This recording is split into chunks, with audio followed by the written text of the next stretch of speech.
Welcome back all to another episode of On the Field, Off the Field, presented to you by ASE Sports. And I'm your host, G. Watts, a.k.a. The Voice, coming to you live from Blythewood, South Carolina.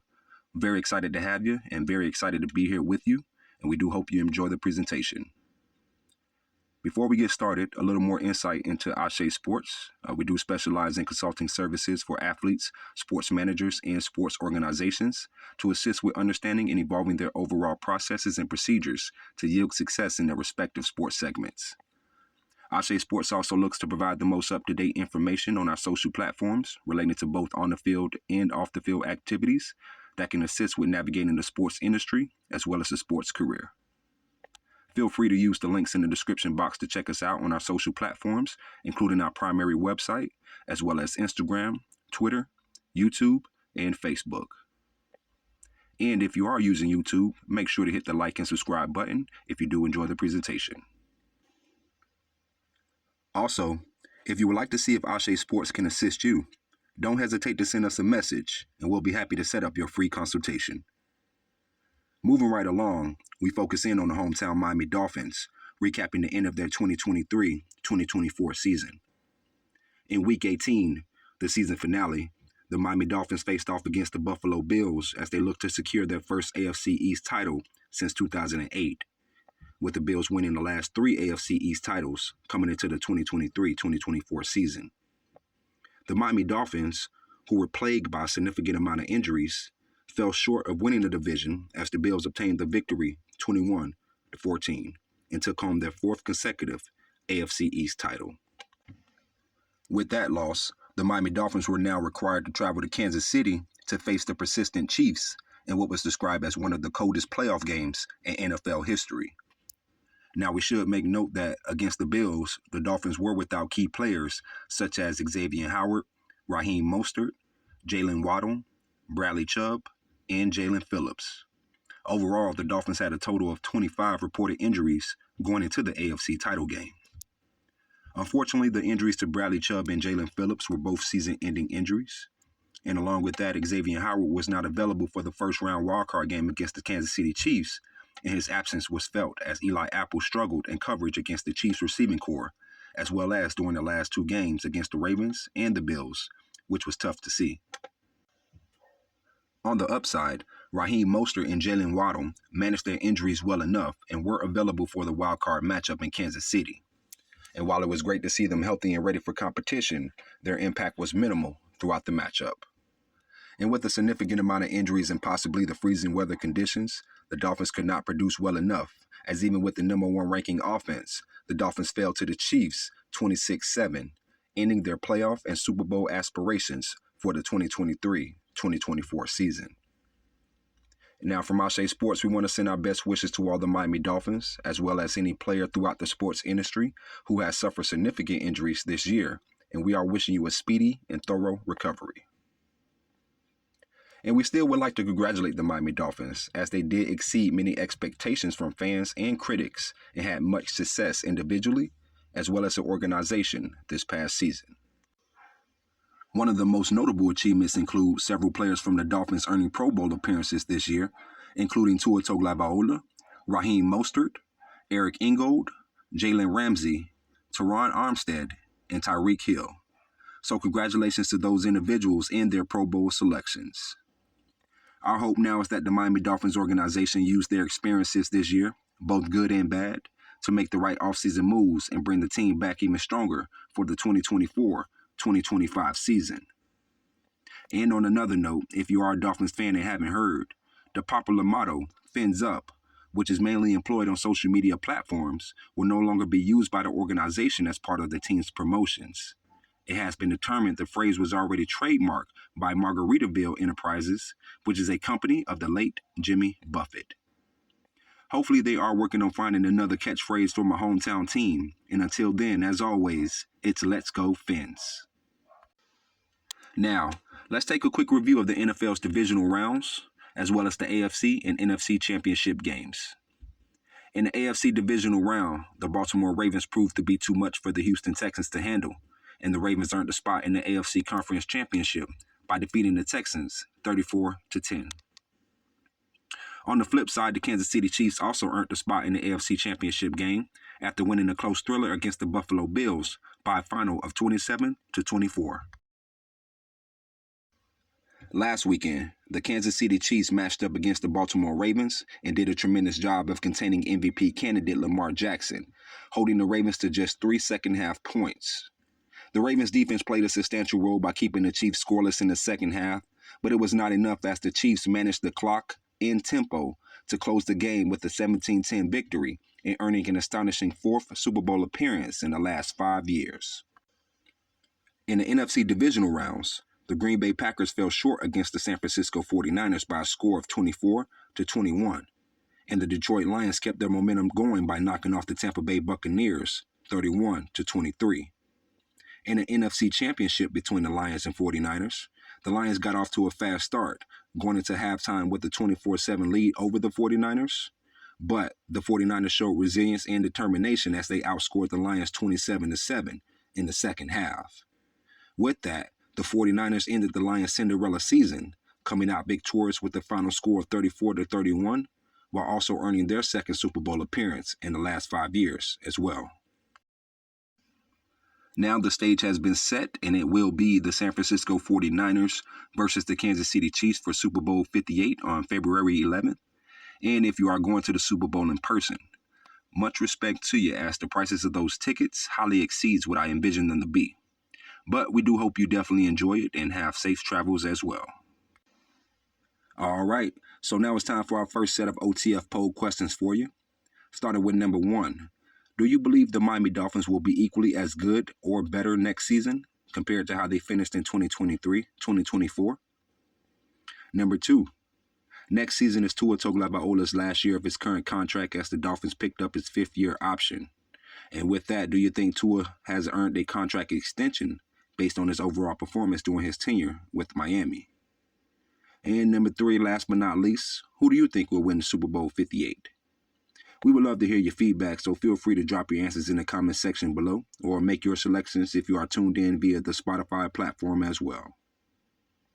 And with that, we'll take a little break, but we will be back with On the Field, Off the Field, presented to you by ASE Sports.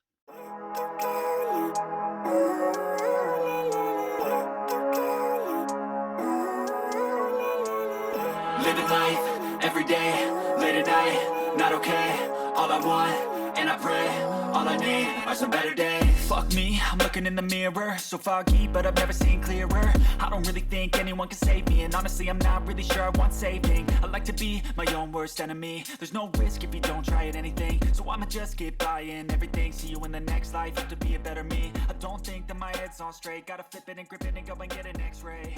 What's wrong with me? I just feel weight pushing on my chest and it squeezes.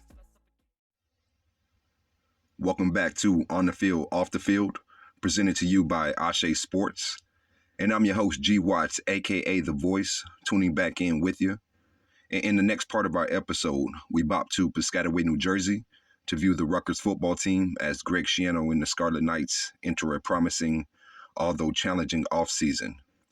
Strategic moves will need to be made to further grow the team as they prep for the upcoming 2024-2025 Big Ten season. There are a couple of question marks that Coach Schiano and the Scarlet Knights will need to answer in order to establish a team that is capable of competing on a high level in the rigorous Big Ten Conference. One of those questions is, what will the Scarlet Knights do to improve the overall performance at the quarterback position? The Scarlet Knights have had difficulty at being able to find consistency in the quarterback role throughout the last several years. And while there have been glimmers of hope, Rutgers has not had coherent nor dominating quarterback production since the playing days of athletes such as Mike Hart, Mike Till, Gary Nova, and Tom Savage.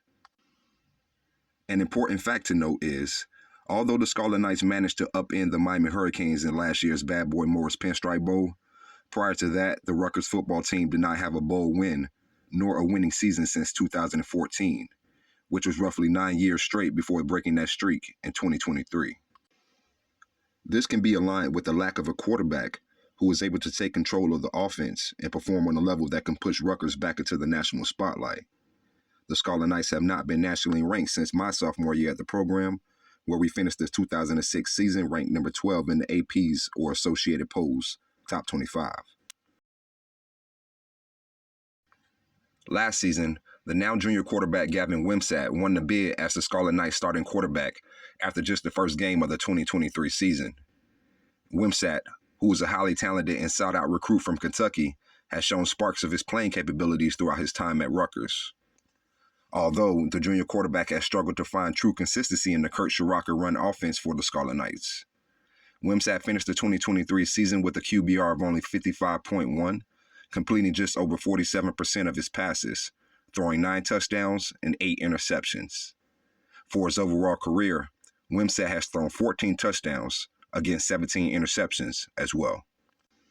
While Wimsatt has 2 years left to lead the Scarlet Knights to a more rewarding seasonal outcome, Rutgers is taking steps to ensure the future of the quarterback position is one that can be fruitful if Gavin Wimsatt does not produce or, knock on wood, suffers an injury. As a part of the 2024 recruiting class, Rutgers has signed 2 quarterbacks, Rocco Raynon and A.J. Shuris, to bolster the quarterback competition heading into the 2024 summer training camp. A.J. Shuris, being the most notable recruit, stands at 6'2", 200 pounds, and is viewed as a pro-style quarterback and is ranked number 14 overall in New Jersey by ESPN. Furthermore, there has been word that Shuris has the potential to become a multi-year starter for the Scarlet Knights based on his current attributes and statistical resume coming out of Notre Dame High School in Lawrenceville, New Jersey.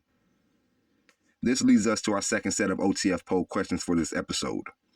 Number 1, do you think A.J. Shuris has a chance at winning the starting quarterback role in his freshman year? And number 2, entering into their 11th season as Big Ten participants, do you think Rutgers will have a winning season and win a bowl game in 2024? And of course, we would love to hear your feedback, so feel free to drop your answers in the comment section below or make your selections if you're listening via the Spotify platform. Other notable news from Rutgers athletics include the Rutgers men's basketball team taking a slight dive since starting the season 7-3 over the course of their first 10 games. The men's basketball team is currently sitting with an overall record of 12-10, with a conference record of only 4-7 in Big Ten matchups. The Rutgers women's basketball team and head coach Coquise Washington are struggling to get any traction going for the 2023-2024 season. The Lady Knights are currently 7-18, with a conference record of only 1 win against 11 losses.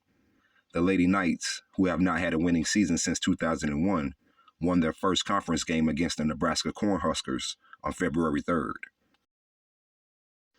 Also, the Rutgers men's baseball team begins their 2024 season February 16th at Winthrop University, while the Lady Knights softball team starts their 2024 season against Colgate February 9th. For all the athletic teams, we send our support, and as always, it's Go RU. All right, so with that, we'll take another short break, but we'll be back with On the Field, Off the Field, presented to you by ASE Sports. Wrong with me, I just feel weight pushing on my chest and it squeezes till I suffocate. Better change my mindset, meditate. It's pretty cool that I'm alive and have better days. I could walk, see, hear, I should celebrate. Think I could change my mind, maybe elevate. Living life, every day, late at night, not okay. All I want, and I pray, all I need are some better days. Yeah, all I need are some better days. Cause all I want, and I pray, I believe. Welcome back to On the Field, Off the Field, presented to you by ASE Sports. And I'm your host, G Watts, a.k.a. The Voice, tuning back in with you. And getting straight back to it, let's head back to Miami as we take a look at the hometown Miami Heat. The Miami Heat are currently on an uphill battle as the hometown team are now 4-6 through the last 10 games. With an overall record of 28-24, the Miami Heat have dropped to the number 7 slot in the Eastern Conference, with the Indiana Pacers overtaking Miami for the 6th spot and the Orlando Magic close behind in the 8th. On a more positive note, the Miami Heat have recently added Terry Rozier to their roster, and he is slowly but surely settling into Eric Spoelstra's up-tempo scheme. Rozier was traded from the Charlotte Hornets to the Miami Heat in exchange for underperforming point guard Kyle Lowry and a 2027 first-round draft pick. Rozier is currently averaging about 12 points per game and 5 assists per game in his first 8 appearances with the Miami Heat. Now, there is belief that once Rozier really settles into his new role for the Heat, Rozier will continue to have success on the court and bring a much-needed spark to the point guard position as well. This is primarily based on the impact Rozier has had during his time with the Charlotte Hornets and his overall performance this season. From combining his stats on both the Hornets and the Heat, Rozier is averaging roughly about 20 points per game and 6 assists per game as well, which highly outshines the production of the Miami Heat were getting from veteran guard Kyle Lowry.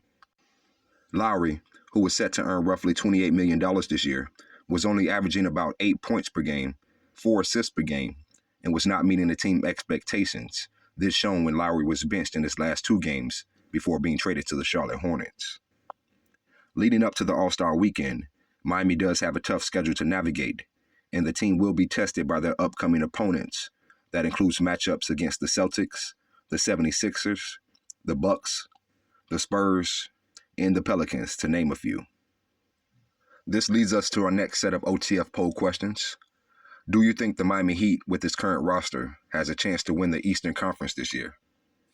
And number 2, piggybacking off the first question, do you believe the Miami Heat has the chance to make a finals appearance this year? And note that the Heat have made it to the NBA Finals 2 times out of the last 5 seasons. Once more, we would love to hear your feedback, so feel free to provide your answers in the comment section below, or make your selections if you are listening via the Spotify platform. All right, so we're going to go ahead and take our last break of the night, and we will be back with On the Field, Off the Field, presented to you by ASE Sports. Kinda stuck between a rock and a hard place. Do I work hard or live at my pace? You're only young once, yeah, that's all great, but I also want a future where I'm okay. Living life is doing lots of cocaine. Wait, no, it's living with no shame. Wait, no, it's sleeping in on Sundays. I guess it's different for each of us and that's okay. Well, I just wanna be happy. How to get there? Glad that you asked me. I think it's different for everyone. Some of us need work, others need fun. Some of us need purpose to overcome. But try to do what you love when it's said and done. Cause there's so many differences in each of us. Trust your gut, it can show you what you want. Living life, every day.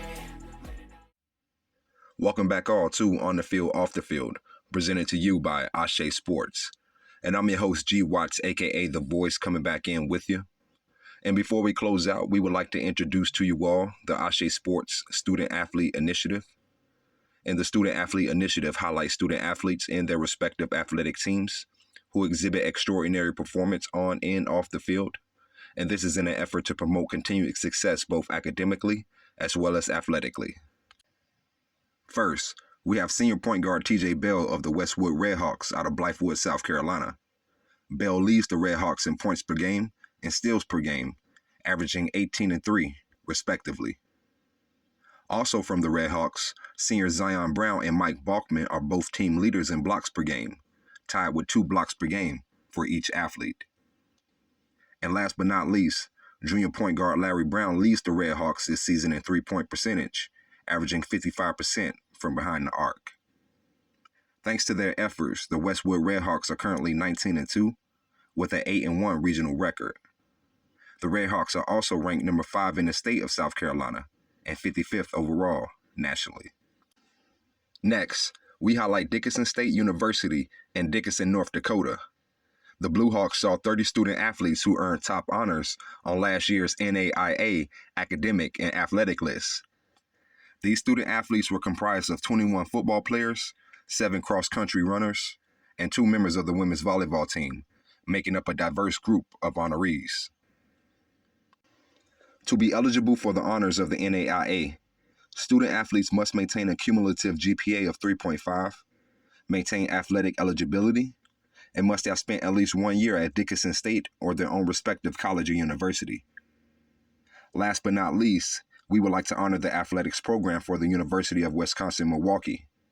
The Panthers saw a total of 151 student athletes placed on the fall academic honor roll, giving them a 3rd place ranking in the Horizon League behind Youngstown State and Oakland University, who placed 1st and 2nd, respectively.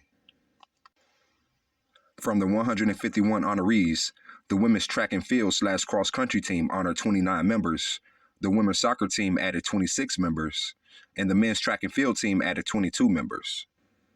To be honored, potential candidates must participate in at least 1 sport league at their respective college or university, complete 3 semesters at their college or university, and hold a cumulative GPA of 3.2. Once more, we would like to congratulate all the student athletes in their respective athletic teams and universities that were highlighted in our ASE Sports Student Athlete Initiative. Our hats are off to you, as we do understand the rigorous efforts needed to achieve these honors. And if there is someone you would like us to promote, feel free to submit the student athlete's name, their school, and their athletic team name to us, along with their achievements, and we will be happy to feature them on future episodes. Now, in closing, we hate to have to say goodbye, so instead we'll say see you later and until next time. But before we head out, we leave you with some inspiration courtesy of the infamous coach, Paul Bear Bryant.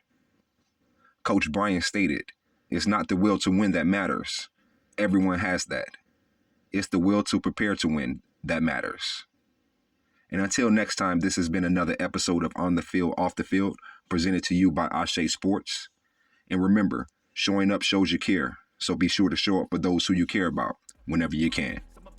Everyone keep grinding, stay the course, enjoy the week, be safe, and take care. It can show you what you want. Living life every day, late at night, not okay.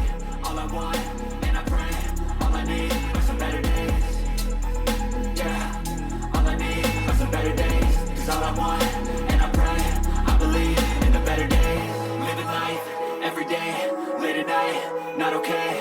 All I want, and I pray, all I need are some better days. Yeah, all I need are some better days. Cause all I want, and I pray, I believe in the better days.